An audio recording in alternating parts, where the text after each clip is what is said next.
शुक्लांबरधरं विष्णुं शशिवर्णं चतुर्भुजं ప్రసన్నవదనం ధ్యాయేత్ సర్వ విఘ్నోపశాంతయే అని స్వామివారికి నమస్కారం చేసుకుని మనము పోతన తెలుగు భాగవతంలో తర్వాత కొద్ది ఘట్టాలకి అర్థాలు చూసుకుంటూ వెళ్తాం. పద్యాలకి పోయిన వారం మనం పోయినసారి చదువుకున్నప్పుడు విరాట్ స్వరూపాన్ని చూసుకున్నాము.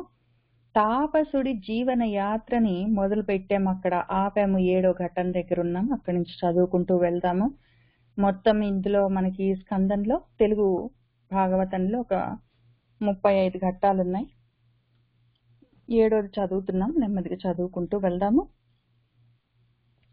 తాపసుడి జీవన యాత్ర, తాపస జీవయాత్రలో ఉన్నాము. మనందరము తపస్సు చేసుకుంటున్నాం. ఇప్పుడే నేను మీతో అంటున్నా కాబట్టి నాకు అది గుర్తొచ్చింది.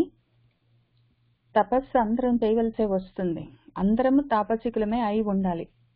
తపస్సు ఎట్లా చేస్తామంటే జీవయాత్ర బతికి ఉన్నందుకు శరీర యాత్ర అందరికీ ఉంటుంది. ఆ శరీర యాత్ర చేయవలసి ఉంటుంది. శరీర యాత్ర జీవయాత్ర ఉన్నంత వరకు కర్మలుంటాయి. పొద్దున్న లేవడం, పడుకోవడం, స్నానాలు చేయడం, పూజలు చేసుకోవడం, అన్నం వండుకోవడం, తినడం, ఆఫీస్కి వెళ్ళడం, రావడం, పడుకోవడం, నిద్రపోవడం, పొద్దున్న లేవడం, ఇవి జీవయాత్రలో భాగాలు. వాటిని మానుకోవడానికి అవకాశం ఉండదు. ప్రకృతి చేయిస్తుంది. ఆ యాత్ర, ఆ చక్రము, ఆ జీవన చక్రము నడుస్తుండాలి. అది ఆగడానికి వీల్లేదు శరీరం ఉన్నంత వరకు. జీవి ఈ దేహంలో ఉన్నంత వరకు, ఆ దేహికి ఆ జీవము ఉన్నంత వరకు వాడికి ఆ యాత్ర ఉంటుంది. ఆ బండి నడవాలి. ఆ బండి చక్రం నడుస్తుండాలి. ఆ బండి నడుస్తుండాలి. ఆ యాత్ర జర్నీ సాగుతుండాలి. అయితే ఆ సాగుతున్న జర్నీలో వాడు తపస్సు చేసుకుంటూ ఆ యాత్రని ముందుకు తీసుకెళ్తే అది యజ్ఞం అవుతుంది. ఆ యాత్రే వాడికి మోక్ష మార్గంలో వెళ్లేందుకు అవకాశాన్ని ఇస్తుంది. లేకపోతే వాడికి అది పతన కారణం అవుతుంది. ఇందాక మీతో నేను అంటున్నట్టు, ఏదో రాజుగారి 7 కొడుకులు వెళ్లి 7 చేపలు పట్టుకొచ్చి వాటిని ఎండబెడితే అందులో మిగిలిన చేపలు ఎండేయగానే ఒక్క చేప ఎండకపోతే చేప నువ్వెందుకే ఎండలేదు అని అడిగితే గడ్డి మోప అడ్డం వచ్చింది. గడ్డి మోప ఎందుకే అడ్డం వచ్చావు? ఇదిగో నన్ను ఆవు మేయలేదు. ఆవా ఎందుకే మేయలేదు? ఇదిగో నా కట్టు విప్పలేదు. అమ్మ కట్టు ఎందుకు విప్పలేదు? ఇంకా ఈ రకంగా అడుగుతూ పోవలసి వస్తుంది. ఎందుకు? చేపల్లాగా మన ఇంద్రియాల్ని ఎండబెట్టవలసి ఉంది. అది తప్పించిపోవాలి. అది మనసుకి ఆ తాపం కలగాలి.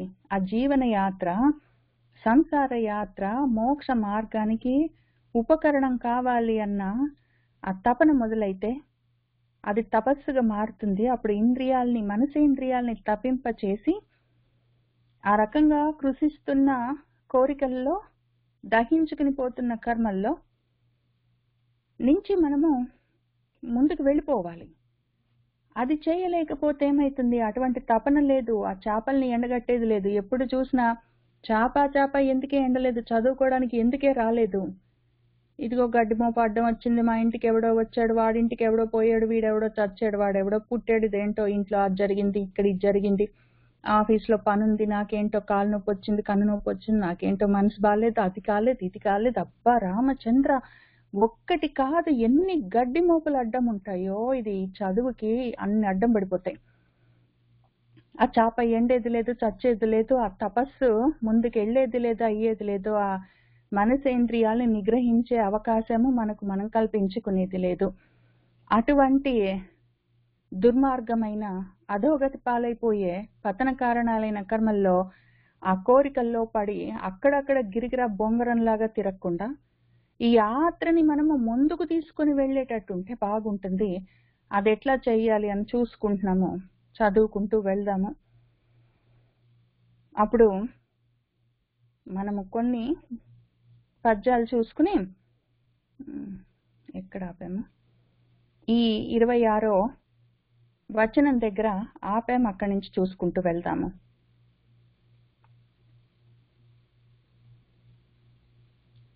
అప్పుడు హరిచరణ కమల గంధ రసాస్వాదనంపు తెలియని వాళ్ళు ఉంటారు.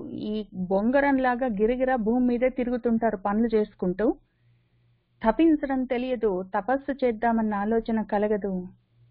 ఎప్పుడైనా ఒకసారి చదువుకోవాలన్న ఉద్దేశం ఉన్నా కూడా కర్మలు అటు లాగితే ప్రపంచం వైపుకి వెళ్ళిపోతారు, వ్యభిచారం చేస్తారు. మనసు ఇంద్రియాల వెంటబడి బయట పారి అక్కడక్కడ తిరుగుతూ ఆ వ్యభిచర్యం చేస్తూ ఉంటారు. వీళ్ళందరూ సన్మార్గంలో ఉండి, సదాచారంలో ఉండి ఇటువంటి ఆచారాల్ని ఆచరించడం ఉండదు. వ్యతిరేకమైన దిశలో ఆచరణలుంటాయి, వ్యతిరేకమైన దిశలో చరించడం ఉంటుంది, అటువైపు తిరగడం ఉంటుంది. అదంతా వ్యతిరేకమైన దిశలో, ప్రకృతి వైపు, ఆత్మకి అక్కర్లేని వైపు, వ్యతిరేకమైన దిక్కులో వాళ్ళు చరిస్తుంటారు. అది వ్యభిచారము. వాళ్ళ గురించి చెప్తున్నారు. అటువంటి వాళ్ళు ఉంటారు. వాళ్ళకి అసలు ఈ రసాస్వాదనమే ఉండదు. ఆ రసము, సారము, జ్ఞాన సారాన్ని పట్టుకుందాము, దాన్ని ఆస్వాదిద్దాము, ఆత్మానుభవాన్ని అనుభవంలోకి తెచ్చుకుందామన్న ఆలోచనే ఉండదు. కర్మల్లోనే ఉంటారు. ఆ పనులున్నాయి, ఈ పనులుంటాయి, ఇంటికి ఎవరో వచ్చారు, ఇంటికి ఎవరో వెళ్ళారు, నేను ఎక్కడికో పోవాలి, అదేంటో అయ్యింది, ఇంక వీడు పుట్టాడు, వాడు చచ్చాడు, ఇంక ఇవే ఉంటాయి. అది పెళ్లి, ఇది తద్దినము, ఆఫీస్ పని, ఇంట్లో పని, ఇంక ఒకటి కాదు. ఈ కర్మల్లో ఉంటారు. నిజ అంటే వాళ్ళ యొక్క కర్మల్లో, ఆ బంధాల్లో ఉంటారు. వాళ్ళు చివరికి ఏమైతారు, వాళ్ళ బండి ముందుకెళ్ళదు, ఇక్కడే తిరుగుతుంది, ఇక్కడిక్కడ తిరిగి చివరికి అక్కడే పడిపోతారు. చివరికి దండధరుడి యొక్క మందిరము, ఆ యమనగరము, దాని యొక్క ద్వారం దగ్గరున్న దేహళి, ఆ గడప ఉంటుంది, ఆ దార స్తంభము, దాని ముందు జాజ్వల్యమానంగా మండుతున్న వైతరణి అలల్లో, ఆ దహించే దారుణమైన జ్వాలల్లో దహించుకుని పోతూ ఉన్న దేహాలతో ఉండి వాళ్ళు శిఖి శిఖ అవగాహంబుల, శిఖి అంటే శిఖలతో ఉన్నది, అగ్ని, అగ్ని శిఖలతో ఉన్నది. అగ్ని యొక్క శిఖలలో వాళ్ళు మునుగుతూ తేలుతూ ఆ వైతరణి తరంగాల్లో ఆ విధంగా కాలిపోతారు. ఏమైతారు, ఎందుకు కాకుండా పోతారు, అధోగతి పాలలో ఎందుకు కాకుండా పట్టిపోతారు. వాళ్లకు ఆ గడ్డి మోపులు లాంటి కర్మలన్నీ అనంతంగా అడ్డం వస్తూనే ఉంటాయి. వాళ్లకు తప్పించడమే తెలియదు. ఆ చాప ఎండేదే లేదు, వాళ్ళ బ్రతుకులు పండేది లేదు. వాళ్ళు కాదు, మనకు అటువంటి వాళ్ళు ఉంటారని చూసుకుంటాం, ఉంటారని చూసి కాలుతోటి పక్కకి తోస్తాము. ఉంటారు, చాలా మంది, కోట్ల కొద్దీ ఉంటారు. ఏమి ఉపయోగం, ఊరికి భూమి మీద ప్లేస్ ఆక్యుపై చేస్తూ ఉంటారు. వాళ్ళ గురించి కాదు కానీ, ఏదో పుట్టలోని పురుగులు, పుట్టలోని తెగలు పుట్టవా గిట్టవా అని వీళ్ళు పుడుతూ ఉంటారు, గిడుతూ ఉంటారు. వీళ్ళ గురించి చెప్పుకోవడానికి ఏముంటుంది. మనము వాళ్ళ గురించి కాదు, విజ్ఞాన సంపన్నులైన వాళ్ళ గురించి చెప్పుకుందాము. ఇది మంచి, మనకి మోక్షానికి వాళ్ళు ఏ విధంగా ప్రయత్నం చేసుకున్నారని తెలుసుకుంటే మనకు కూడా మార్గాలు తెలుస్తూ ఉంటాయి, ఉన్న మార్గాలు సుగమం అవుతుంటాయి. దుర్గతులు పట్టిపోయే వాళ్ళు వైతరణి తరంగిణి జ్వాలల్లో కాలిపోతున్న వాళ్ళ గురించి మనకి అలా ఈ విజ్ఞాన సంపన్నులు ఉంటారు. వీళ్ళు ఆ విధంగా అంటే బ్రతికి ప్రసన్నులు ఉంటారు, శాంతిగా ఉంటారు. కర్మబంధాల్లో పడి గిరగిరా తిరుగుతున్న వాళ్ళు చదువుకి దూరమై ఎక్కడో ఉన్నవాళ్ళు కాదు. మనసు శాంతిగా ఉంచుకుని ఈ మాయలో కర్మలు, ప్రకృతులు, పనులు, నావి నేను అన్న అహంకారాలతోటి, మమకారాలతోటి, రాగద్వేషాలతోటి ఈ మాయల్లో పడి ఆపన్నులు కాకుండా, ఆపదల్లో చిక్కుకోకుండా ఉన్నవాళ్ళు ఉంటారు. జ్ఞానంతో ఉన్నవాళ్ళు, జ్ఞానమే సంపదగా ఉన్నవాళ్ళు.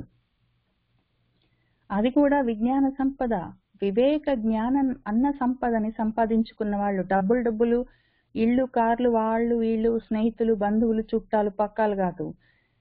వివేక జ్ఞానాన్ని సంపాదించుకున్న వాళ్ళు ప్రశాంతమైన మనస్థితితో ఉండి మాయలో పడకుండా విన్నాణంబున, నేర్పుతో, తెలివితేటలతో తమ హృదయ అంతరాళంబులన్, వారి హృదయాంతరాలలోనే, వారి హృదయాల్లోనే ప్రాదేశ మాత్రం అంటే అరచేయి బాగా విస్తారంగా తెలిస్తే ఎంత ఉంటుందో అంత ప్రదేశము, ఒక 8-10 అంగుళాల మాత్రం దివ్య దేహంతో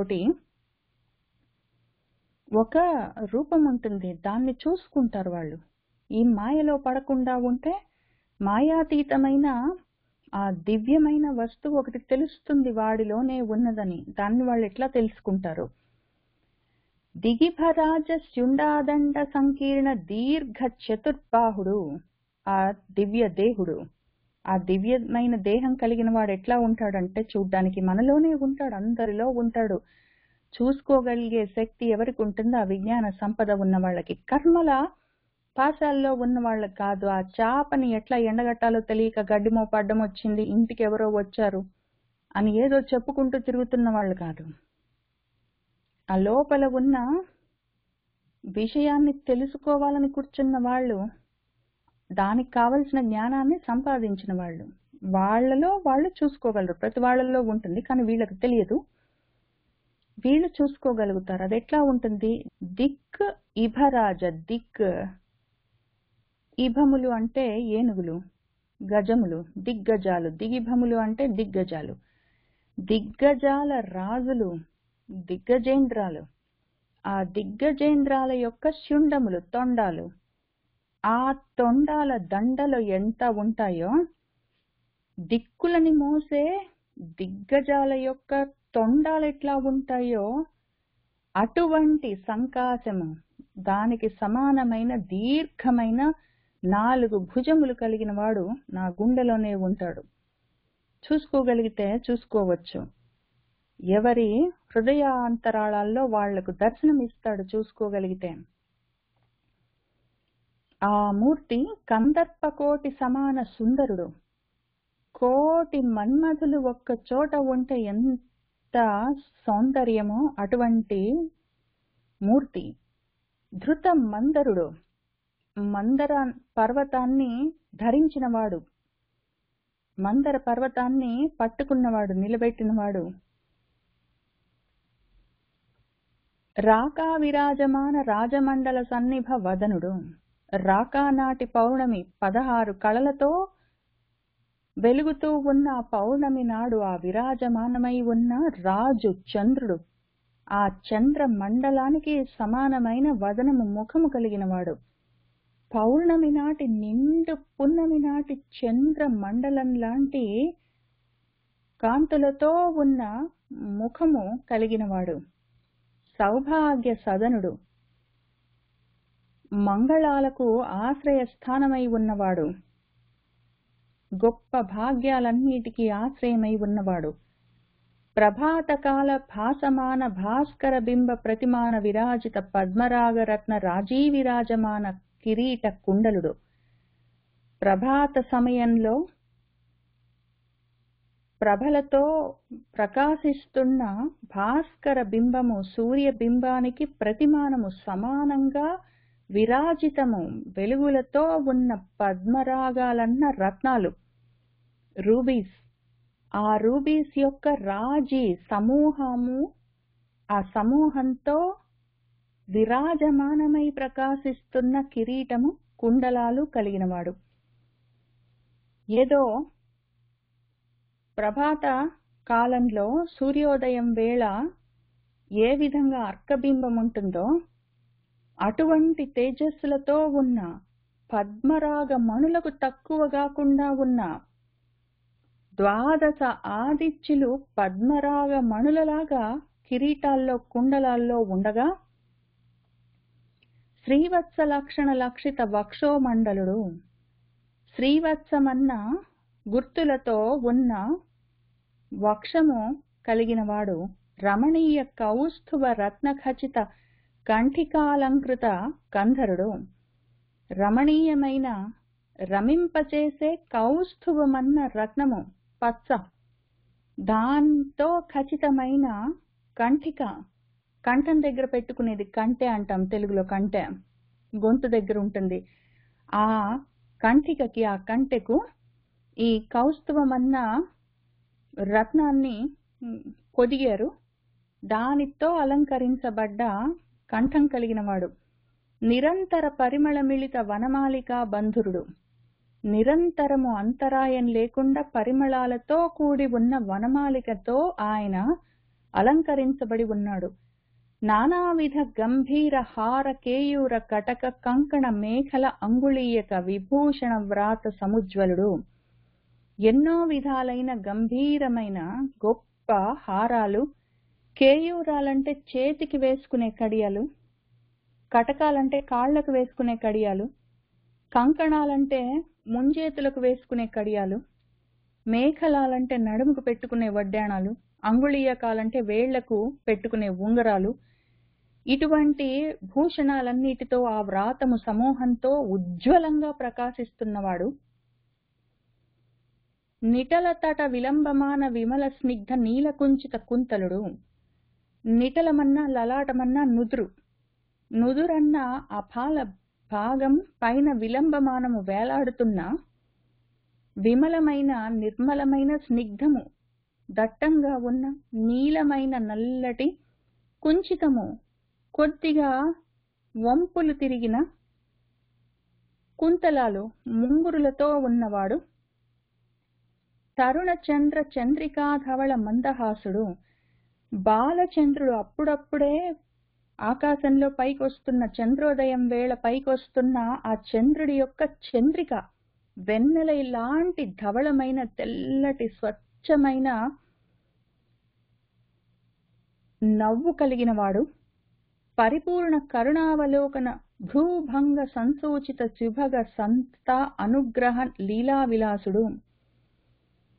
పరిపూర్ణమైన కరుణతో కూడిన అవలోకనములు చూపులతో ఉన్న భ్రూ కనుబొమల యొక్క భంగము వంపు తిరిగి ఉంటే అవి సంసూచిత ఏం చూపిస్తున్నాయంటే శుభగము మంగళకరమైన సంతతము ఎల్లప్పుడూ ఉండే అనుగ్రహమన్న లీల విలాసంగా కన్నుల్లో నుంచి ఆ కనుదోయిలో నుంచి జాలువారుతుంటే ఆ విధంగా ఉన్నవాడు. మహాయోగిరాజ వికసిత హృదయ కమల కర్ణికా మధ్య సంస్థాపిత విలసిత చరణ కిసలయుడు.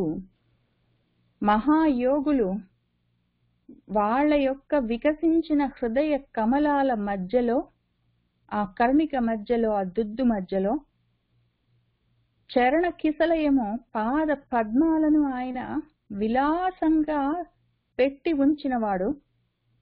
సంతత ఆనందమయుడు, ఎప్పుడు ఆనందమే అయి ఉన్నవాడు. సహస్ర కోటి సూర్య సంఘాత సన్నిభుడు. కోటి సూర్యుల పగిటి ఉత్కృష్టమైన కాంతులతో విలసిల్లుతున్నవాడు. విభుడు, వైభవములతో ఉన్నవాడు అయిన ఆ పరమేశ్వరుని ఆయన నా గుండెలోనే ఉన్నాడు అని ఈ విధంగా ఉన్న మూర్తిని మనసులో ధారణావశంతో, ధారణా యోగంతో మనసుని ముందు వశంలో పెట్టి అందులో ఈ ధారణా యోగంతో నిలుపుకొని ఆ మూర్తి యొక్క తదీయ గుల్ఫము కాలి మడమ, చరణము పాదము, జానువులు మోగాళ్ళు, జంఘము పిక్కలు ఆది అవయవంబులను క్రమంగా ఒక్కొక్క దాన్ని ప్రతి క్షణము ధ్యానం చేస్తూ ఎంత కాలానికి ఆ పరిపూర్ణమైన నిశ్చలమైన భక్తి యోగము సిద్ధిస్తుందో అంతకాలం వరకు అదే చింతా తత్పరులై ఉంటారు అని ఆయన మన శుకుల వారు పరీక్షిత్కు చెప్తుంటే ఆ విషయాన్ని విని సూతుల వారు మనకందరికి చెప్తున్నారు. ఈ విధంగా ఉండే వాళ్ళెవరు? హృదయ కమలాల్లోనే ఆ హృదయ కమల కర్ణికల మధ్యలో పాదాలను నిలిపి నిలుచున్న ఆ ప్రాదేశ మాత్ర దేహుడు, ఆ పరమసుందర మూర్తిని నిరంతరము నిశ్చలమైన భక్తితో ధ్యానం చేస్తున్న వాళ్ళు ఎవరు? విజ్ఞానమే సంపదగా కలిగిన వాళ్ళు, ప్రసన్నంగా మనసులను నిలుపుకుని మాయలన్నిటికీ దూరంగా ఉన్నవాళ్ళు, ఆ మాయలో పడి కర్మలనుకుంటూ తిరుగుతున్న వాళ్ళు కాదు. వీళ్లకు వేరే మార్గం ఉంది. వాళ్లకు వ్యతిరేకమైన మార్గంలో వీళ్ళు లోచూపుతో తమలోనే ఉన్న ఆ రూపాన్ని నిరంతరము ధ్యానం చేసుకుంటూ ఉంటారు.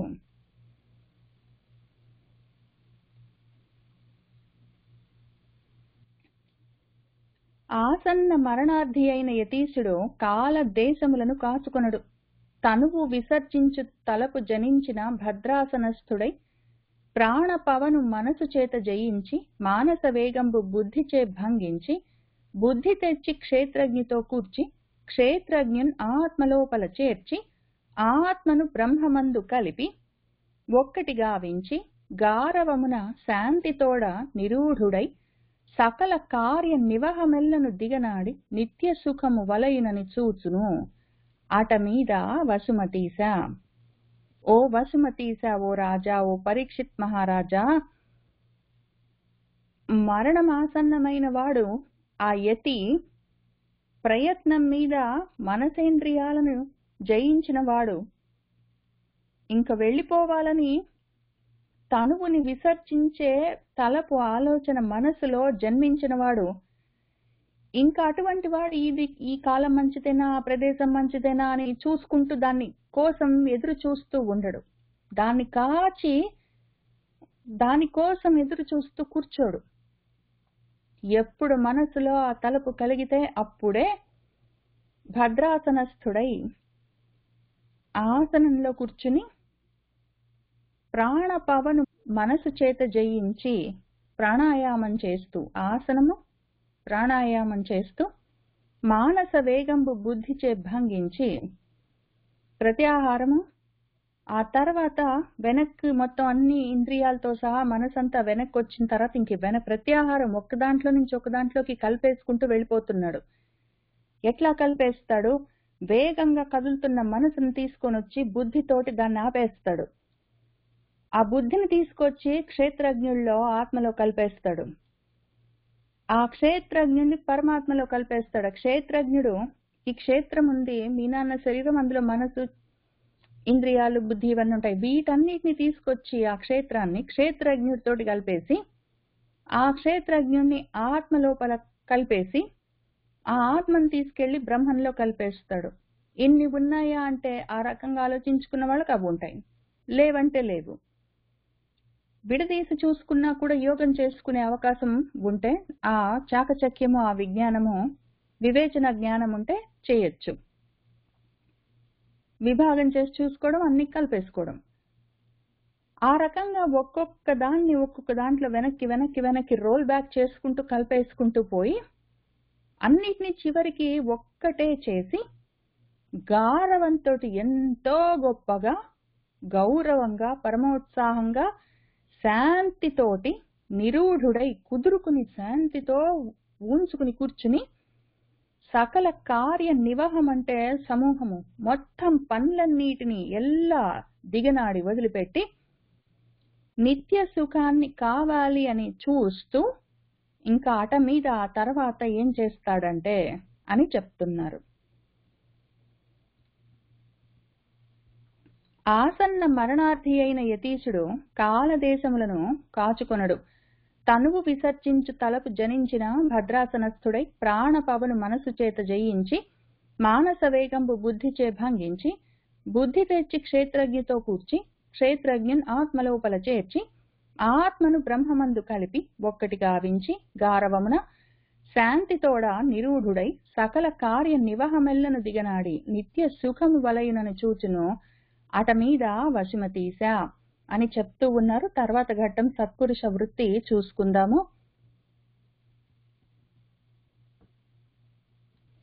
వినుము, పరమాత్మయైన బ్రహ్మంబునకు తక్క కాల దేవ సత్వ రజస్తమో గుణాహంకార మహత్తత్వ ప్రధానంబులకు ప్రభుత్వంబు లేదు.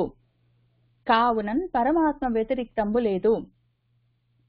దేహాదుల యందు ఆత్మత్వంబు విసర్జించి అన్య సౌహృదంబు మాని పూజ్యంబైన హరిపదంబు ప్రతిక్షణంబును హృదయంబును ఆలింగనంబు చేసి వైష్ణవంబైన పరమపదంబు సర్వోత్తమంబని సత్పురుషులు తెలియుదురు. ఈ విధంబున విజ్ఞాన దృక్వీర్య జ్వలనంబున నిర్దగ్ధ విషయ వాసనుండై క్రమంబున నిరపేక్షత్వంబున.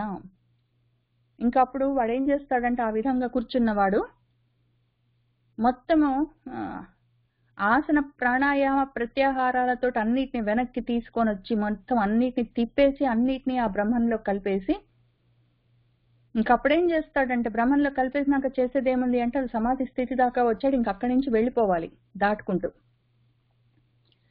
పరమాత్మ అయిన బ్రహ్మకు తప్ప కాలానికో దైవీ శక్తులకో సత్వరజస్తమో గుణాహంకార మహత్తత్వాలతో కూడి ఉన్న ప్రకృతికో, ఈ ప్రధానం అంటే ప్రకృతి, దీనికో ఆ ప్రభుత్వం లేదు, ఆ ప్రభావం లేదు. అవి నడుస్తూ ఉంటాయంటే నడిపించే శక్తి వాటికి లేదు. కాబట్టి పరమాత్మకు వ్యతిరేకమైన వస్తువు అన్యమైనది ఒక్కటి లేదు. దేహాదుల్లో ఆత్మత్వము కాబట్టి ఏదో నా శరీరము, నా మనసు, ఇంద్రియాలు అని వీటన్నిటిలో నేను అనుకుంటున్న ఆ భావం ఏమున్నదో దాన్ని విసర్జించి వదిలిపెట్టి నేతి ఇది కాదు అనుకుంటూ దాన్ని వదిలిపెట్టుకుంటూ అన్య సౌహృదంబు, అక్కర్లేని విషయాల మీద మనసు లగ్నం చేయడం మొదలైన వాటిని మాని పూజ్యమైన హరి పదాన్ని ప్రతి క్షణం హృదయంలో ఆలింగనం చేసి, గట్టిగా ఆలింగనం చేసి హృదయానికి హత్తుకుని పట్టుకుని ఆ వైష్ణవమైన వ్యాప్తిస్తున్న అంతటా ఉన్న పరమ పదము, అనంతమైన తత్వము సర్వోత్తమమదే అని సత్పురుషులు తెలుసుకుంటూ ఉంటారు. మనసులో ఆ విషయాన్ని, ఇంకా అనన్యము అన్న విషయాన్ని గట్టిగా పట్టుకుని ఆ విషయాన్ని వాళ్ళలోనే తెలుసుకుంటూ ఉంటారు. ఈ విధంబున విజ్ఞాన దృక్, జ్ఞాన దృష్టితో ఆ వీర్యంతో ఉన్న వాళ్ళు ఆ జ్ఞాన జ్వాలల్లో, జ్ఞానాగ్నుల్లో విషయ వాసనలన్నిటినీ నిర్దగ్ధం చేసి, జ్ఞానాగ్ని దగ్ధ కర్మాణం మొత్తం కర్మలతో సహా, వాసనలు, విషయాలు, సంకల్పాలతో సహా అన్నిటినీ సమూలంగా దగ్ధం చేసి క్రమంగా నిరపేక్షత్వం, అపేక్ష లేకుండా, ఇంకా జ్ఞానాగ్ని దగ్ధ కర్మాణమైపోయినప్పుడు వాసనలతో సహా బీజరూపంగా ఉన్న కోరికలు, ఆశలన్నిటినీ దగ్ధం చేసినాక అసలు ఇంతవరకు చేసిన కర్మలకి నాకేమైనా వస్తుందా అన్న ఆపేక్షలను కూడా తీసేసి అన్ని విధాలుగా అంతటి ఘన వైరాగ్యంతో ఉన్న వాళ్ళై ఇంకప్పుడు అంగ్రి మూలమున మూలాధార చక్రంబు పీడించి ప్రాణంబు బిగియబట్టి నాభితలమున చేర్చి నయముతో మెల్లన హృత్సరోజము మీదికి ఎగయబట్టి అటమీద ఉరమందు హత్తించి క్రమ్మర తాలు మూలమునకు తరిమి నిలిపి మమతతో భ్రూయుగ మధ్యంబు చేర్చి ధృక్కర్ణ నాసాస్య మార్గములు మోసి ఇచ్చలేని యోగి ఎలమి ముహూర్తార్థము ఇంద్రియానుషంగము ఇంత లేక ప్రాణములను వంచి బ్రహ్మరంధ్రంబు చించి బ్రహ్మమందు కలయును పౌరవేంద్ర. ఇంకా ఆ విధంగా అంతవరకు తెచ్చుకున్నాక ఆ యోగి ఏం చేస్తాడంటే, ఆ ఇచ్చలేని యోగి ఇంకా బ్రతకాలి, ఈ శరీరంతో ఉండాలి, ఏదో సాధించాలి, ఈ కర్మలు చెయ్యాలి, ఈ అనుభవాలు పొందాలి అన్న కోరికలన్నిటినీ వదిలేసిన వాడు ఆ యోగి. ఎందుకంటే ఇక్కడ నిర్దగ్ధ విషయ వాసనుడు. ఆయన మొత్తం విషయాలని ఆ వాసనలతో సహా బీజరూపంగా ఉన్న ఆశలు, ఆశయాలన్నిటినీ దగ్ధం చేసుకున్నాడు. అపేక్షలన్నీ లేకుండా చేసుకున్నాడు. అన్నీ పోయిన తర్వాత ఆయనకి ఇంకా ఆశలు లేవు, ఏ ఇచ్చలు లేవు. ఇంకా ఇచ్చ ఉన్నది అంటేనే మళ్ళీ మనసు కదులుతుంది, మొత్తం ప్రపంచమంతా వ్యాప్తిస్తుంది, విష్ణువై నిలుస్తుంది, లోకమై అదంతా వదిలేసుకున్నవాడిన అటువంటి యోగి ఆయన ఏం చేస్తాడంటే, ఇంకా బ్రతకాలన్నా ఇష్టం లేదు, చస్తే బాగుంటుంది అని ఆ శ్మశాన వైరాగ్యం వచ్చిన వాడు కాదు. అటువంటి వాళ్ళ గురించి మనం చెప్పుకోవట్లేదు. వాళ్ళు అజ్ఞానంతో ఉన్నవాళ్ళు, మోహంతో ఉన్నవాళ్ళు. మనము విజ్ఞానంతో ఉన్న వాళ్ళ గురించి యోగ మార్గంలో సాధన చేసుకుని ఇంకా సిద్ధికి సిద్ధమవుతున్న వాళ్ళ గురించి చెప్పుకుంటున్నాం. వీళ్ళకి ఇచ్చలేదంటే, బ్రతుకు మీద ఇచ్చలేదు అంటే జన్మల మీద ఇంకా కోరికలు లేదు, అపేక్షలు లేదు. జన్మ ఎందుకు ఉంటుంది? ఏదైనా ఒకటి చెయ్యాలి, సాధించాలి, కావాలి, అనుభవించాలి అనుకున్నప్పుడు అప్పుడు ఆ ఇచ్చలుంటే అప్పుడు దానికి కావలసిన ఉపాధులు ఉండవలసి ఉంటుంది. కాబట్టి జన్మలు వస్తాయి. అసలు ఏ కోరిక లేని వాడికి ఇంకా జన్మలు ఉండే అవకాశం కూడా లేదు. ఆ స్థితిలో ఉన్న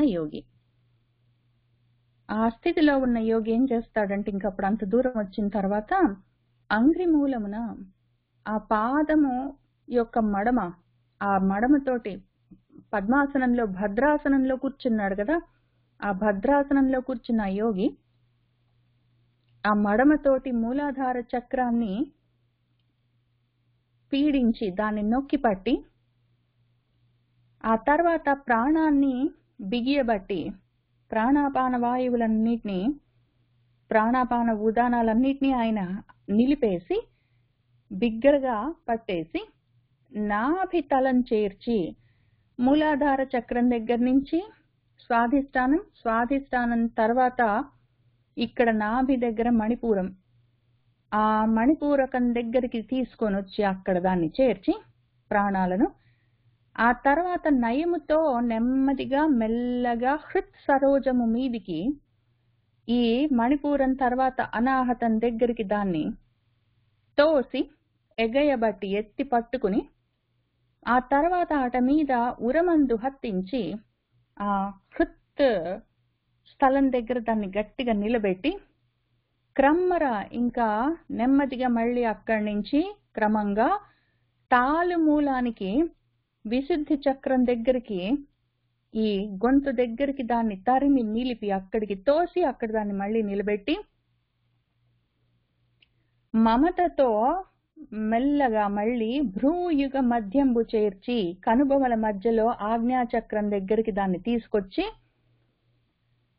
అక్కడ దాకా వచ్చేసరికి మళ్ళీ అక్కడ చెదిరిపోయేందుకు చాలా అవకాశాలుంటాయి. ఇంతవరకు సాధించి మొత్తం అన్నిటినీ నిగ్రహించి వాటిని కూడగట్టి తీసుకొని వచ్చి అన్నిటిని ఒక్క చోట చేర్చి కూర్చి పట్టి హత్తి తరిమి నిలిపి ఇంత చేసిన తర్వాత మళ్ళీ ఒకవేళ అక్కడ దాకా ముఖం దాకా తీసుకొచ్చాడు, విశుద్ధం గొంతు దగ్గర నుంచి ఆజ్ఞాచక్రం కనుబొమల పై వరకు, అంతవరకు తెచ్చిన తర్వాత అక్కడే దృక్కులు 2 కళ్ళుంటాయి, అక్కడే కర్ణాలు 2 చెవులుంటాయి, అక్కడే నాసికా పుటాలు 2 ముక్కు పుటాలుంటాయి, 6 7వది ఆస్యము నోరుంటుంది. ఇవి మొత్తం ఈ ఖాళీల్లో నుంచి కన్నాల్లో నుంచి ఆ మనసు జారిపోవచ్చు. ఈ ఇంద్రియాల వెంటబడి ఆ మనసు మళ్ళీ జారిపోయిందంటే, ప్రపంచంలోకి వెళ్ళిపోయిందంటే మళ్ళీ దాన్ని కూడగట్టుకొని తేవడానికి చాలా ప్రయత్నం చేయవలసి ఉంటుంది. ఈ మొత్తం మళ్ళీ బ్యాక్ టు స్క్వేర్ 1 అని మళ్ళీ ఫస్ట్ నుంచి స్టార్ట్ చేయాలి. కాబట్టి ఆ మార్గాలన్నిటినీ మూసేయాలి ముందు.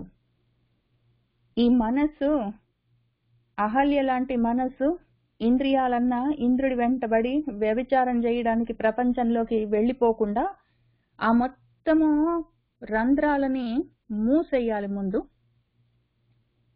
మూసేసి ఆ తర్వాత ఆ యోగి ఏం చేస్తాడంటే, ఎలని ఎంతో ఇష్టంగా ముహూర్తార్థము చక్కగా గొప్పగా ఒక ముహూర్తార్థము, అర్ధ ముహూర్తము, ఒక ముహూర్తము 48 నిమిషాలు, అర్ధ ముహూర్తము 24 నిమిషాలు, ఒక 24 నిమిషాలు, అరగంట కన్నా తక్కువ, ఏ ఆనుషంగము లేకుండా సంగము, ఏ సాంగత్యాలు ఆసక్తులు సక్తులు లేకుండా అసక్తితోటి ఇంచుక లేకుండా కొంచెం కూడా దేని మీద ఆసక్తి ఉండద్దు. ఇంకా ఉన్నది అంటే ఏమైంది, ఆ కళ్ళు చెవులు నోరు ముక్కు పుటాలు అన్న మొత్తం అన్ని రంధ్రాల్లో నుంచి మనసు జారిపోతుంది. ఇంకా అది పారిపోతుంది, మళ్ళీ దాన్ని పట్టుకొని రావడం కష్టమైతుంది. కాబట్టి వేరే వాటి మీద సంగం లేకుండా, అనుషంగము కొంతం కూడా లేకుండా ప్రాణాలను గట్టిగా వంచి బ్రహ్మరంధ్రము చించి అక్కడి నుంచి బ్రహ్మంలో కలిసిపోవాలి ఓ రాజా పౌరవేంద్ర అని చెప్తున్నారు. ఇది ఒక మార్గము.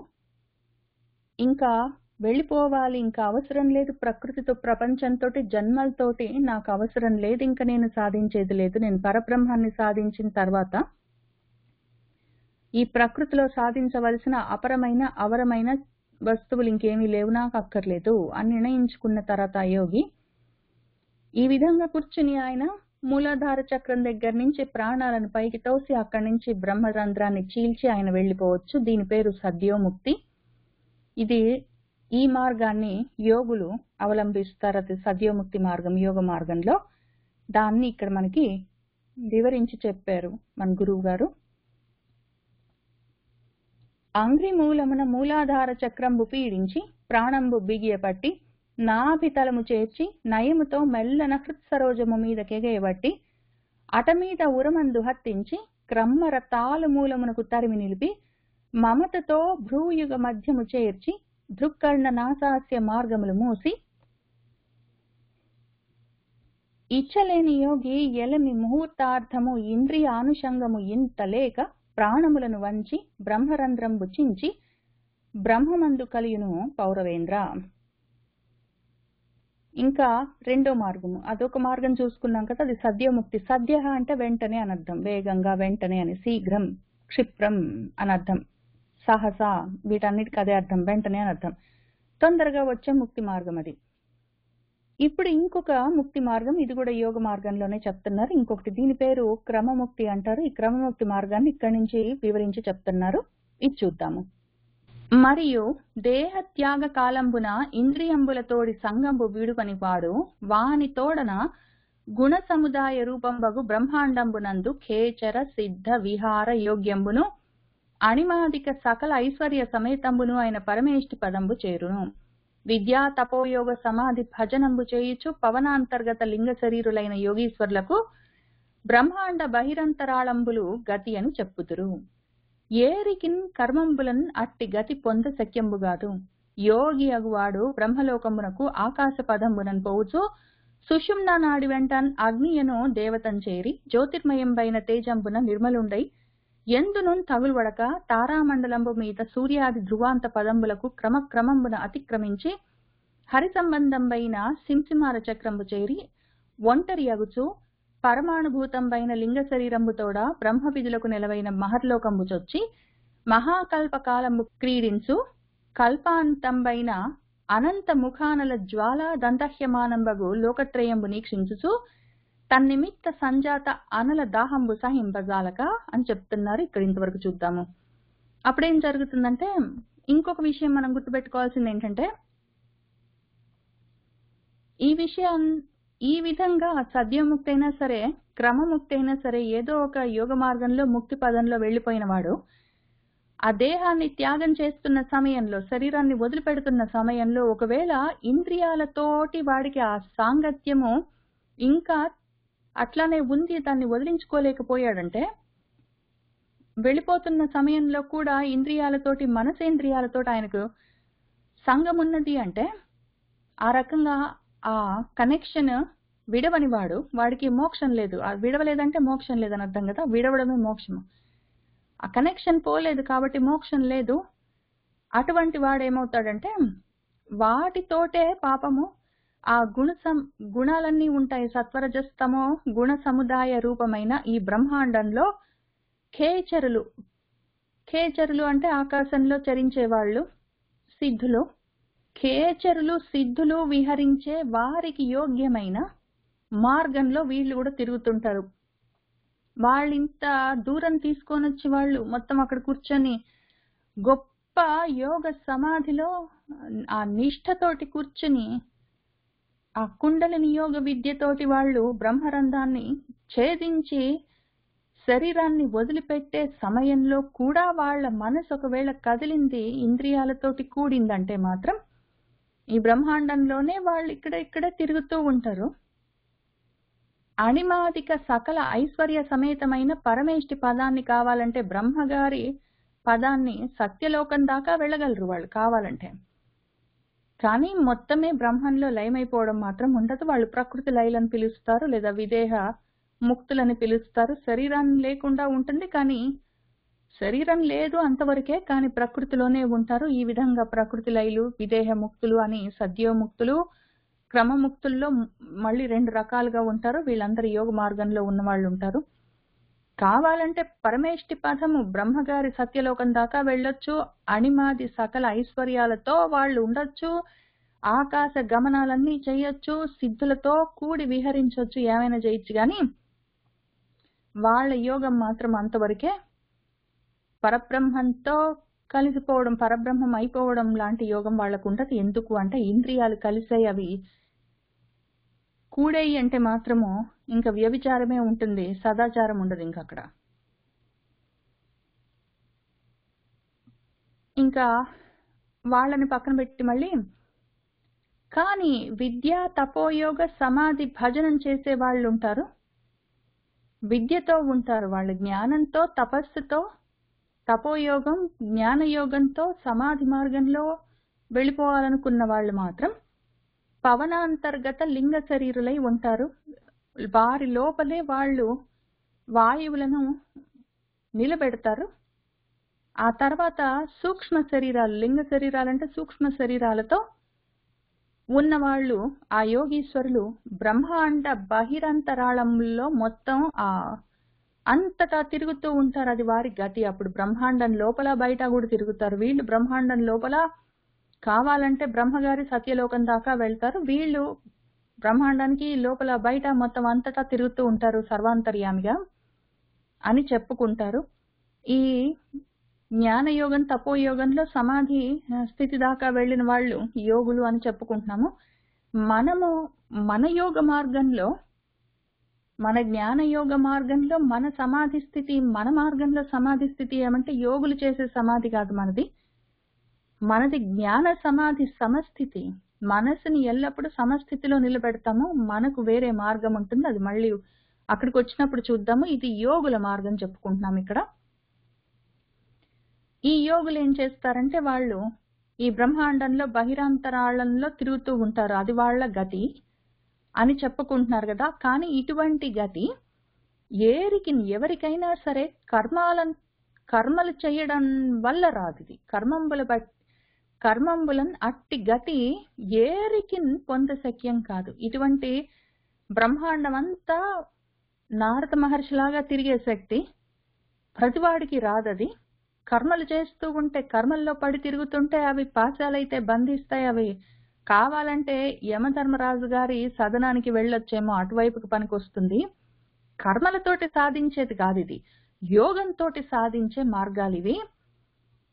ఆ యోగి ఏం చేస్తాడంటే, ఈ విద్యా, తపో, యోగ, సమాధి మార్గంలో ఉన్న యోగి అటువంటి వాడు బ్రహ్మలోకానికి ఆకాశ పదంబున పోతూ ఈ బ్రహ్మలోకానికి వెళ్తాడు. పారమేష్టి పదం అనుకున్నాం కదా. కావాలంటే ఒకవేళ మనసు కదిలితే ఇంకా అక్కడి దాకా వెళ్తాడు, ఇంక అంతవరకే. లేకపోతే మాత్రం ఇంక అక్కడి నుంచి కూడా దాటుతాడు. అది ఎట్లానో ఆ మార్గం చెప్తున్నారు ఇప్పుడు ఇక్కడ. ఆకాశంలో వెళ్తూ, ఆ పదం అంటే మార్గంలో బ్రహ్మలోకం దాకా వెళ్ళిపోవాలి కదా. ఎందుకంటే బ్రహ్మరంధ్రాన్ని ఛేదించుకున్నాడు, ఇంకా అక్కడి నుంచి బ్రహ్మలోకానికి వెళ్ళాలి. వెళ్తున్న సమయంలో సుషుమ్నా నాడి వెంట ఈ వైశ్వానరం అన్న ఒక అగ్ని ఉంటుంది. అక్కడికి వెళ్ళి ఆ జ్యోతిర్మయమైన ఆ అగ్నుల్లో, ఆ తేజస్సులో, ప్రభల్లో మలినాలన్నింటినీ పోగొట్టుకున్నవాడై, నిర్మలుడై, దేనికి తగులుకోకుండా ఉండడమే ఆ మలినాలు లేకపోవడం ఎట్లయినా కూడా. కాబట్టి దేనికి తగులుకోకుండా తారామండలము, ధ్రువమండలము, దానిపైనుంచి అక్కడి నుంచి ధ్రువాంత పదంబులు, ఇంకా ధ్రువమండలాన్ని కూడా దాటి దాని చివరికి కూడా వెళ్ళి క్రమక్రమంగా దాన్ని కూడా అతిక్రమించి ఆ తర్వాత హరి సంబంధమైన సింసుమార చక్రానికి వెళ్ళి అక్కడ ఒంటరిగా ఒక్కడే పరమాణుభూతమైన లింగ శరీరంతో మళ్ళీ సూక్ష్మ శరీరంతో కలిసి బ్రహ్మవేత్తలకు నెలవైన మహర్లోకాన్ని చొచ్చి, ఇప్పుడేమైంది ఆయన ఇక్కడి దాకా సూర్యాది లోకాలంతా దాటుకుంటూ వెళ్ళిపోయినప్పుడు భూభువర్ స్వర్లోకాలు దాటాడు ఆయన.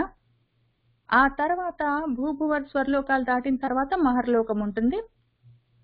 ఆ మహర్లోకానికి వెళ్ళి అక్కడికి చొచ్చి అందులోకి వెళ్ళి మహాకల్ప కాలం వరకు అక్కడ క్రీడిస్తాడు, అక్కడ వసిస్తాడు.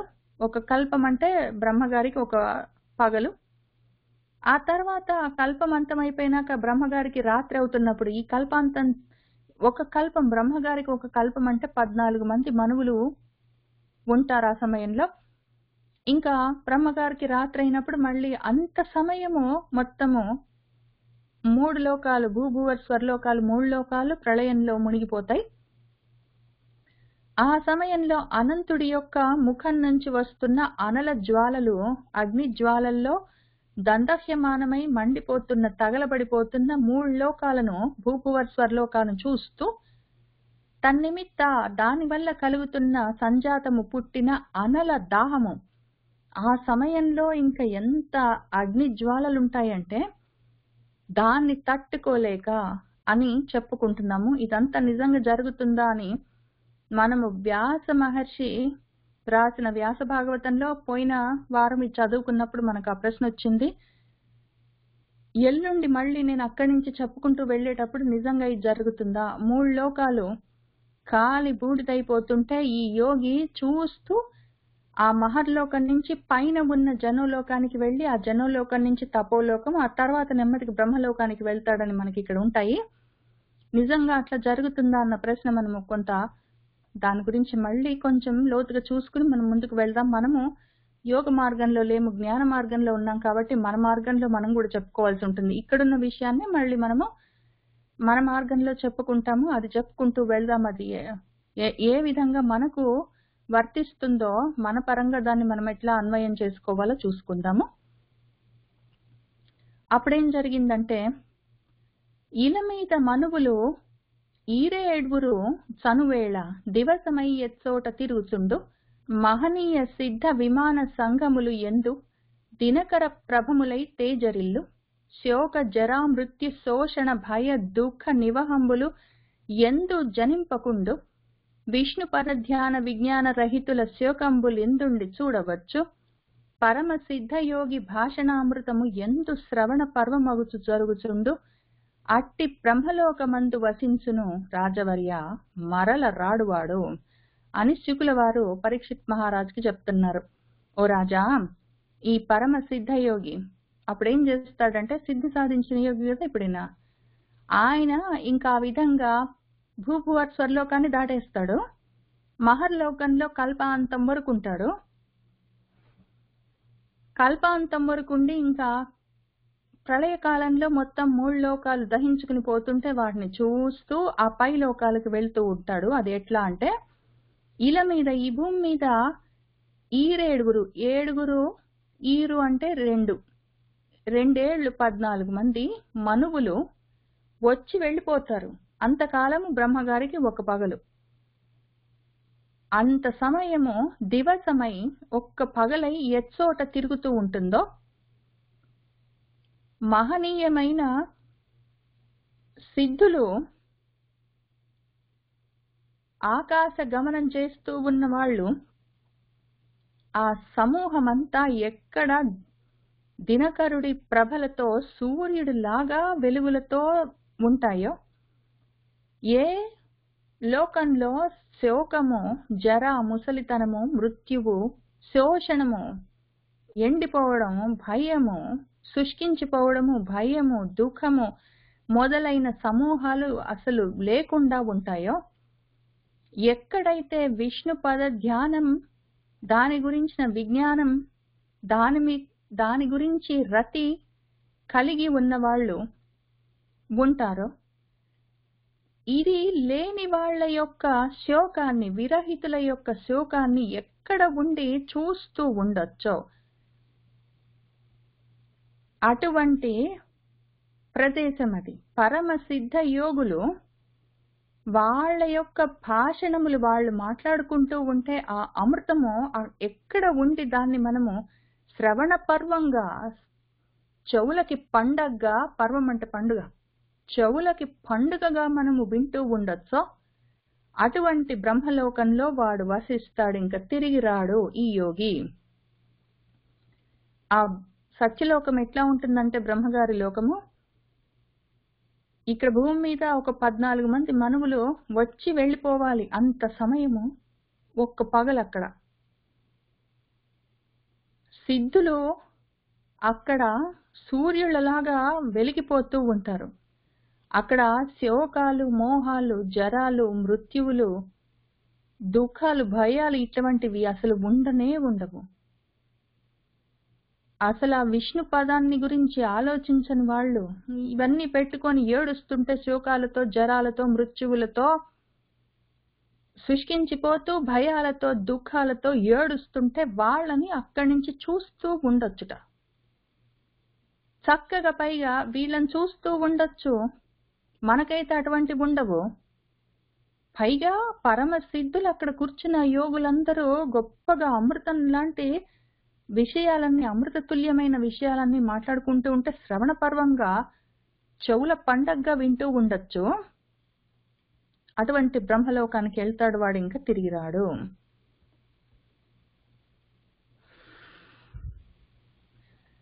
ఇళ్ళ మీద మనువులు ఈరేడ్వురు చనువేళ దివసమై ఎచ్చోట తిరుగుచుండు.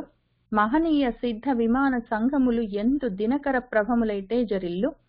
శోక జరా మృత్యు శోషణ భయ దుఃఖ నివహంబులు ఎందు జనింపకుండు. విష్ణు పద ధ్యాన విజ్ఞాన రహితుల శోకంబులు ఎందుండి చూడవచ్చు. పరమ సిద్ధయోగి భాషణామృతము ఎందు శ్రవణ పర్వమగుచు జరుగుచుండు. అట్టి బ్రహ్మలోకమందు వసించును రాజవర్య మరల రాడువాడు అని చెప్పుకుంటున్నాము. ఇంకా తర్వాత ఘట్టము సృష్టి క్రమము. మరియునొక్క విశేషంబు కలదు. పుణ్యాతిరేకంబున బ్రహ్మలోక గతులైన వారు కల్పాంతరంబున పుణ్య తారతమ్యంబులను అధికార విశేషంబునందు వారలగుదురు. బ్రహ్మాది దేవతా భజనంబునన్ సనువారు బ్రహ్మ జీవిత కాలం వెల్ల బ్రహ్మలోకంబున వసించి ముక్తులగుదురు.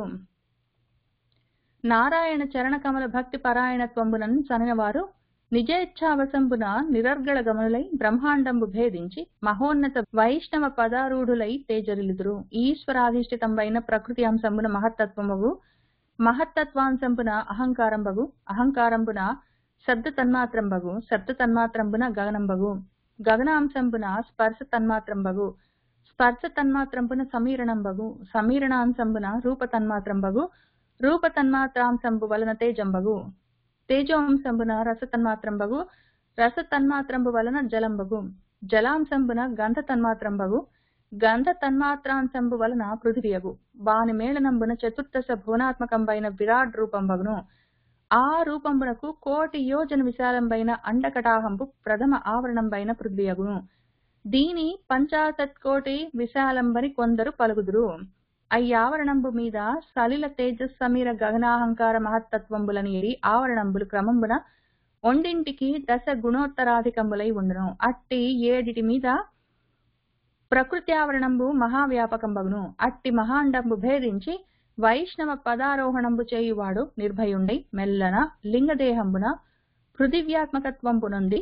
అట్టి పృథివ్యాత్మకత్వంబున ఘ్రాణంబున గంధంబును, జలాత్మకత్వంబున రసనేంద్రియంబున రసంబును, తేజోరూపకత్వంబున దర్శంబున రూపంబును, సమీరణాత్మకంబున దేహంబున స్పర్శనంబును, గగనాత్మకత్వంబున శ్రవణంబున శబ్దంబును అతిక్రమించి భూత సూక్ష్మేంద్రియ లయస్థానంబైన అహంకారావరణంబున సంప్రాప్తుడై అందు మనోమయంబును దేవమయంబునైన సాత్వికాహంకారం గమనంబున మహత్తత్వంబు చొచ్చి గుణత్రయంబున లయించి ప్రధానంబునుంది.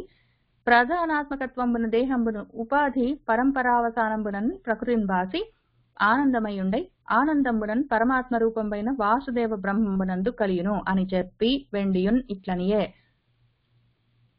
ఇప్పుడు ఇందులో ఉన్న విషయాలు చాలా క్లోజ్ గా విని అన్ని గుర్తుపెట్టుకోండి. కావాలంటే నోట్స్ రాసుకోండి. ఇది చాలా ఇంపార్టెంట్ క్వశ్చన్, తప్పకుండా ఎగ్జామ్ లో వస్తుంది. మరొక విశేషం ఉంది. పుణ్యాతిరేకంతో అతిశయించిన పుణ్యాలు సాధించిన వాళ్ళు ఈ విధంగా బ్రహ్మలోకానికి వెళ్తే వాళ్ళు కల్పాంతరంలో, ఇంకా ఆ కల్పం మొత్తం అంతరించిపోయిన తర్వాత అప్పుడు పుణ్య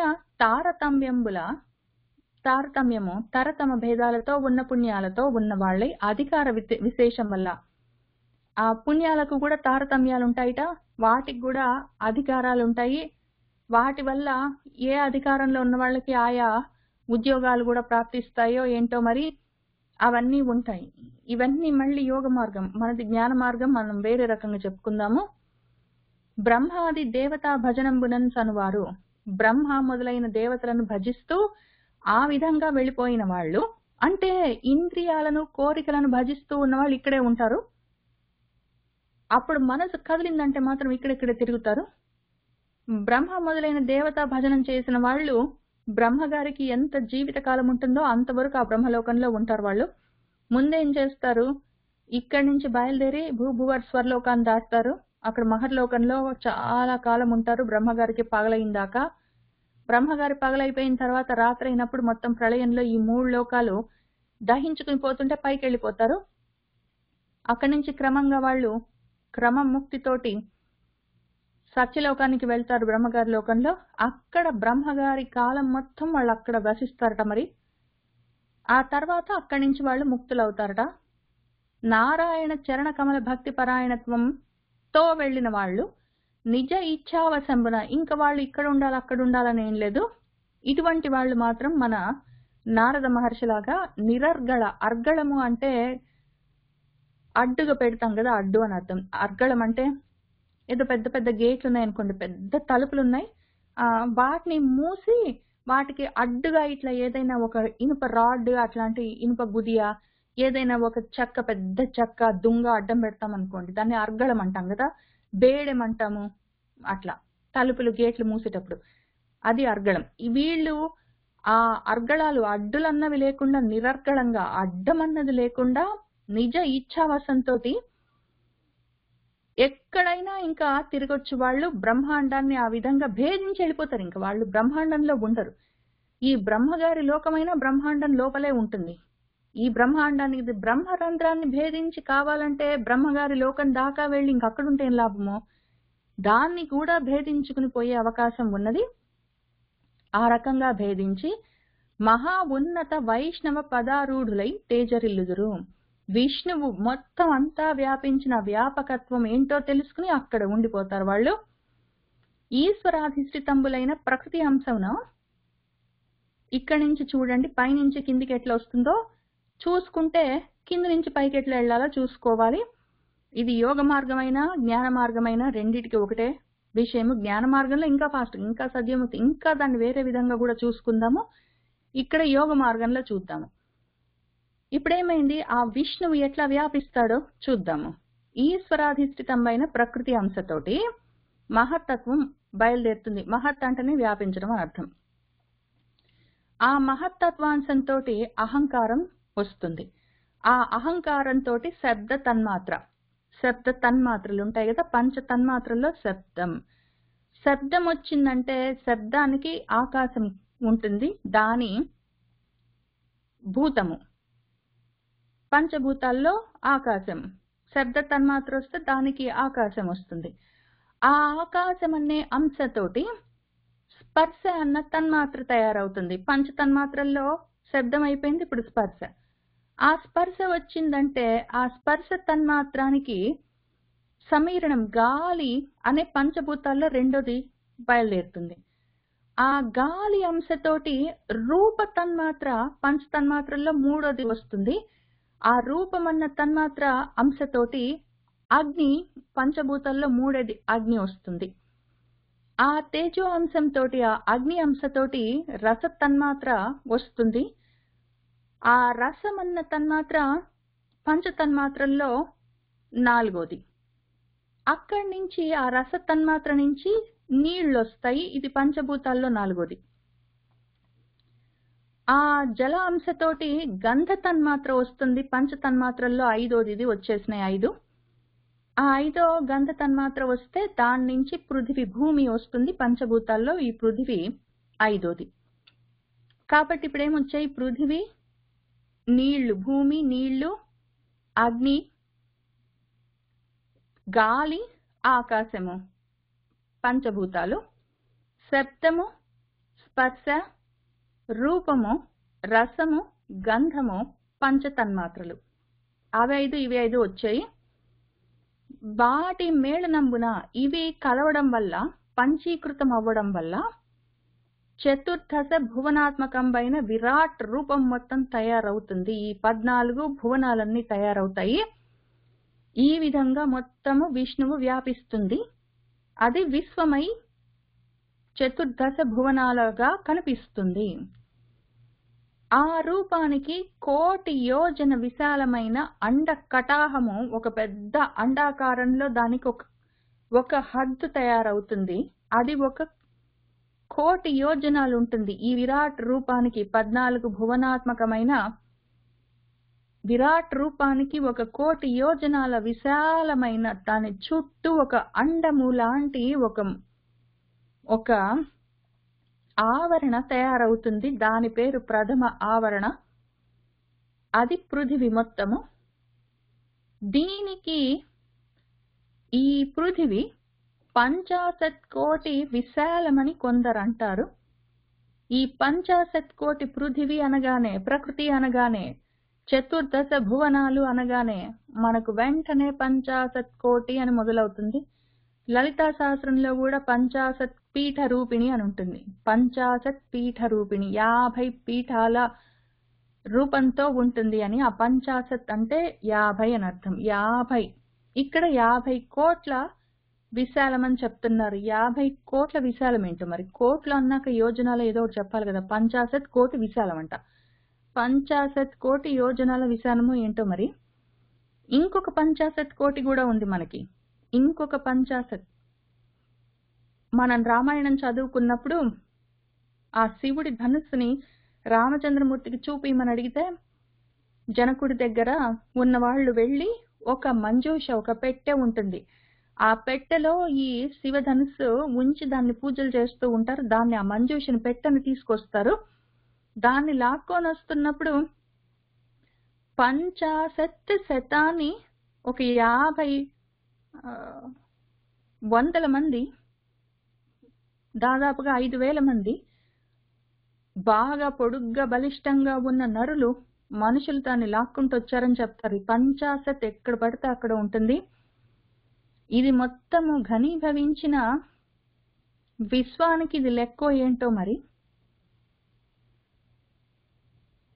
ఇదే విధంగా మన శరీరంలో కూడా ఒక 50, ఒక 50 శక్తి పీఠాలు ఉంటాయి. మనకి తెలిసినవి ఒక 6, 7 చెప్పుకుంటాము, మూలాధారం దగ్గర నుంచి సహస్రారం వరకు. కాక ఈ చక్రాలు, మైనర్ చక్రాలు, ఇంకా తెలిసినవి తెలియనివి అన్ని కలిపి ఒక 50 వరకు ఉంటాయి. ఆ మొత్తం ఆ 50 పీఠాల్లో ఉంటుంది అమ్మవారు అని, ఆ శక్తి 50 పీఠాల్లో ఉంటుందని చెప్పుకుంటారు. వీళ్ళు కూడా ఆ 50 మంది దాన్ని, ఆ మంజూషన్ లాక్కుంటూ వచ్చారు. శివధనుస్సు పెట్టిన మంజూషన్ అంటే ఆ లాక్కుంటూ వచ్చారంటే శక్తి. మళ్ళీ ఇక్కడ కూడా మొత్తం ఆ శక్తి పృథివీ అంతా వ్యాపించి ఉన్నది.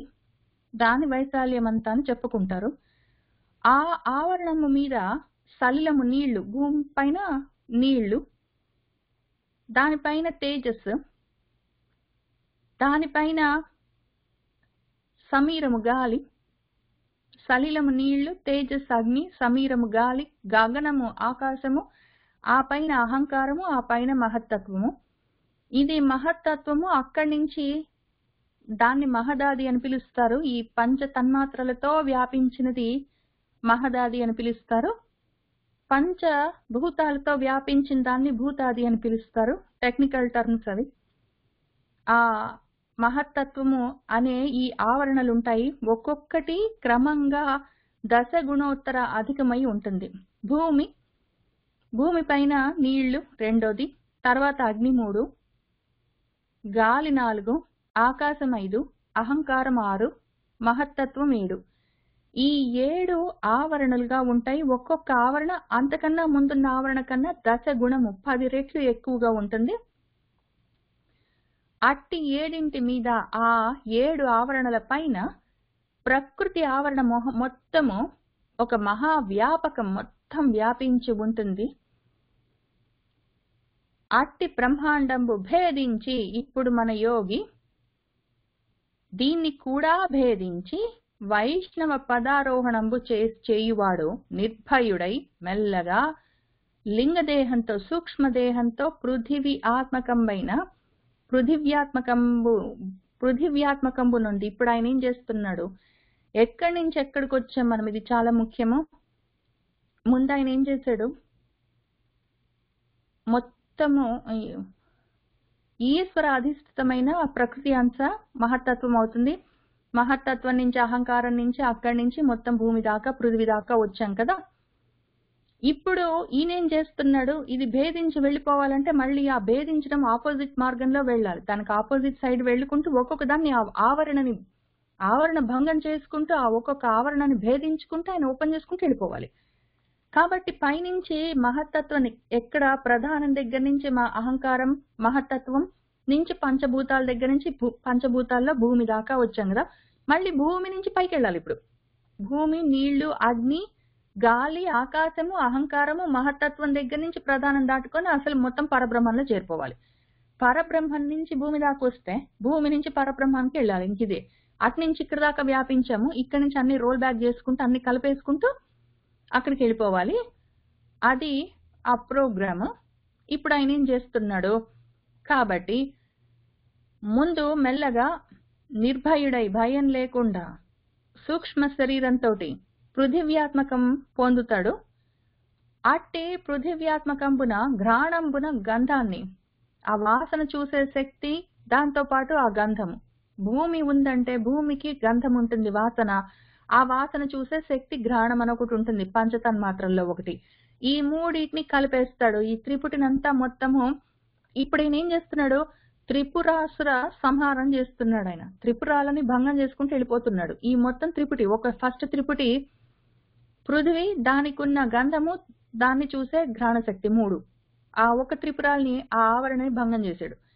ఆ తర్వాత జలాత్మకత్వమున రసన ఇంద్రియము, రసం రుచి చూసే శక్తి, దాంతో పాటు ఆ రసము, నీళ్లు, దాని రుచి చూసే శక్తి, నీళ్లు అన్న మూడు త్రిపురాల్ని ఆ సెకండ్ ఆవరణని భంగం చేస్తాడు.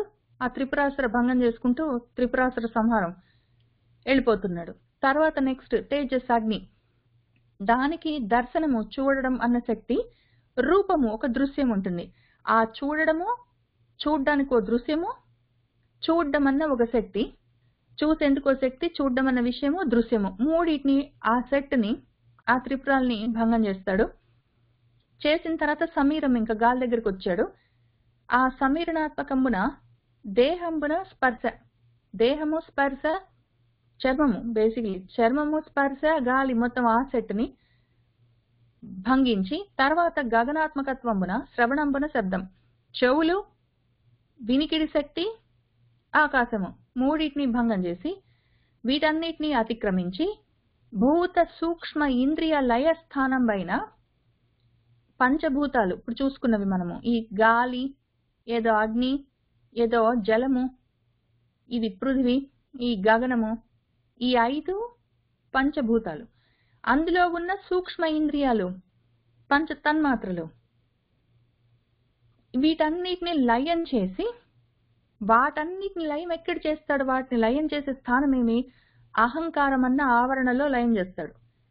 చేసి ఆ ఆవరణంబున ఆయన అక్కడి దాకా వెళ్ళి ఆ ఆవరణకి వెళ్ళిపోతాడు. వీటన్నిటిని ఆ స్థానంలో లయం చేస్తాడు, అక్కడికి వెళ్ళిపోతాడు. ఆ ఆవరణని సంపాదించుకున్న వాడై, చేరిన వాడై, అక్కడ దాంట్లో మనోమయమైన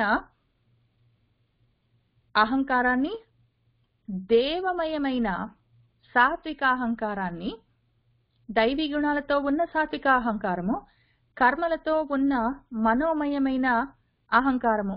మనసుకి రజోతమో గుణాలు ఉంటాయి, దైవీ గుణాలకి సాత్విక అహంకారాలు ఉంటాయి.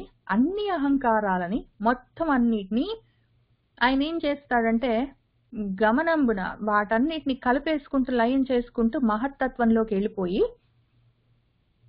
ఆ మహత్తత్వంలోకి వెళ్ళిన తర్వాత గుణత్రయమైన, మొత్తం గుణత్రయమైన ఈ సత్వరజస్తమో గుణాలన్నిటినీ కూడా ఆ మహత్తత్వంలో లయం చేసి, కరిగించేసి, అక్కడి నుంచి ప్రధానంలోకి, ప్రకృతిలోకి వెళ్ళిపోయి అసలు ఆ కారణంలోకి, ఆ కారణాత్మకమైన ప్రధానాత్మకమైన దేహాన్ని కూడా, అసలు కారణ దేహాన్ని, కారణ శరీరాన్ని ఆయన ఏం చేస్తాడంటే ఇప్పుడు ఉపాధి పరంపర అవసానంబున, ఉపాధి పరంపరలు, జన్మ పరంపరలు, శరీరాలు పరంపరలుగా దేహాలన్నీ తీసుకొని, రూపాలన్నీ తీసుకొని, పేర్లన్నీ పెట్టుకుంటూ వస్తూ ఉన్నాం పరంపరగా అంతు లేకుండా. ఆ ఉపాధుల పరంపరలన్నిటికీ అవసాన దశ వచ్చింది. ఇప్పుడు అవన్నీ ఆగిపోయే స్థితి తెచ్చుకున్నాడు ఆయన. ఇంకా అందులో ఆయన దేహాన్ని మొత్తాన్ని, ప్రకృతిని మొత్తం అన్నిటిని అందులో కలిపేసి అసలు ప్రకృతి లేకుండా చేసుకుని ఆనందమయుడై ఆనందంబున పరమాత్మ రూపమైన వాసుదేవ బ్రహ్మంలో ఆయన కలిసిపోతాడు. ఇది ఇటువైపు యోగ మార్గం, అటువైపు జ్ఞాన మార్గం ఏది చెప్పుకున్నా ఇంతే. మొత్తం అన్ని సత్వరజస్తమో గుణాలు. ఇక్కడ వీళ్ళు ఇక్కడ ఈయన ఏం చేశాడు, అక్కడ కూర్చుంటాడు. కూర్చొని సమాధి స్థితిలో ఒక్కొక్క ఆవరణని భంగం చేసుకుంటూ ఆయన పైకి వెళ్ళిపోయి చివరికి బ్రహ్మాండాన్ని కూడా బద్దలు చేసి అక్కడి నుంచి మొత్తం అన్నిటిని కలిపేసుకుని ఆయన ఆ ఆనంద స్వరూపమైన పరబ్రహ్మంలో కలిసిపోతాడు అని చెప్పుకుంటున్నాము. ఇది యోగుల మార్గము. జ్ఞానుల మార్గంలో ఇంతవరకు కూడా లేదు. ఇక్కడ అందులో నుంచి ఇందులో నుంచి అందులో కలిపేసుకోవాల్సిన అవసరం కూడా లేదు. అసలు అన్నిటిని ఆపేస్తే అయిపోయి మొత్తం సత్వరజస్తమో గుణాలను లేకుండా చేసుకున్నాము, త్రిగుణాతీతం అయ్యామంటే అయిపోయింది. ఇంక అక్కడికి వెంటనే మనము పరబ్రహ్మంలో ఉన్నట్టే తెలుసుకుంటాము అని చెప్పి వెండియున్ ఇట్లనియే. ఆయన పరమ భాగవతులు పాటించు పదము ఇది, ఈ పదమున యోగి ఏగెనేని మగుడి రాడు వాడు మరి సంశయము లేదు కల్పశతములైన కౌరవేంద్ర. పరమ భాగవతులు పాటించే, వాళ్లను దాటించే పదము ఇది, మార్గం ఇది. ఈ మార్గంలో ఒకవేళ యోగి ఏగెనేని వెళ్ళాడంటే మాత్రం వాడు మరి ఇంకా మళ్ళీ మగుడి రాడు, తిరిగి రాడు. వాడు కల్ప శతములైనా సరే ఇంకా వాడు తిరిగి వచ్చేది లేదు. ఇందులో సంశయము లేదు కౌరవేంద్ర అని మన సూతుల వారు పరీక్షిత్ మహారాజుకి చెప్పారు. పరమ భాగవతులు పాటించు పదం ఇది, ఈ పదమున యోగి ఏగెనేని మగుడి రాడు వాడు మరి సంశయము లేదు కల్ప శతములైన కౌరవేంద్ర. వినుము, నీవడిగిన సద్యోముక్తియు క్రమముక్తియు అనియడి ఈ రెండు మార్గంబులు వేదగీతలందు వివరింపబడియే.